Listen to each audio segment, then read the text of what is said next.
idea of position switching and interchange. What's your thoughts? Sounds like he's on a different conversation. But anyways, I'm a huge fan of it. While have you tested around with it a little bit or seen it even at the national? Like I always remember Scotty Bowman would have different players play in different positions in practice, particularly when he was with the Red Wings. And then Fedorov ended up playing defense at one point. And I know like when he was in Columbus, he played quite a few games defense only. Yeah, I'm sure there's some that will be able to play any position. And, um, I think it may be easier for a forward to go back on defense if they're a good skater and a smart player. But um, my own personal experience playing with the national team as a forward, but then playing in an international tournament with a senior team that went to the Allen Cup.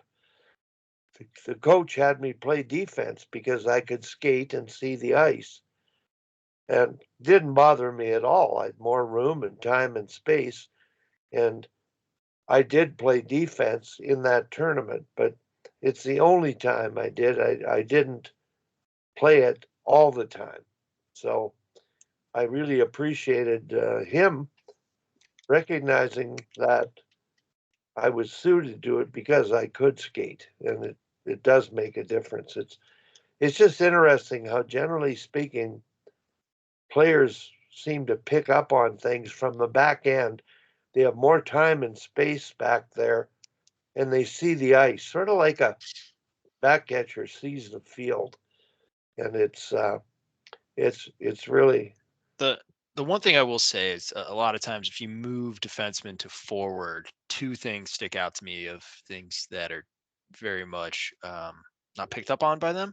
One is like skating to the puck. A lot of times it's like waiting for the puck to get to you rather than cutting in front of the defender and skating to the puck. For whatever reason, seems to be something I see quite often. That's number one. And number two is that like look behind in the rush. Like they see everything beside and forward, but they struggle to see the space and understand like hitting the trailer or yeah, cutting off the back check, whatever that may be. So those are two things that I noticed from defensemen going to play forwards. It's a common struggle at first. yeah.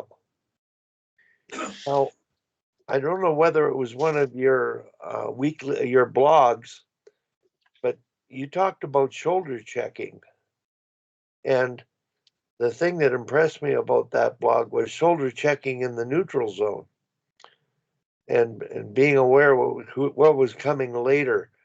I think that's advanced thinking, and I think definitely at the highest level, the awareness piece of having eyes literally in the back of your head is very important, not just as a defenseman going back for a puck. So it's it's all really, really important stuff. So Yeah, talk, it's one of the reasons I'm trying to get rid of my whistle completely. I've gotten rid of my whiteboard completely, but I've yet to figure out how to completely get rid of the whistle.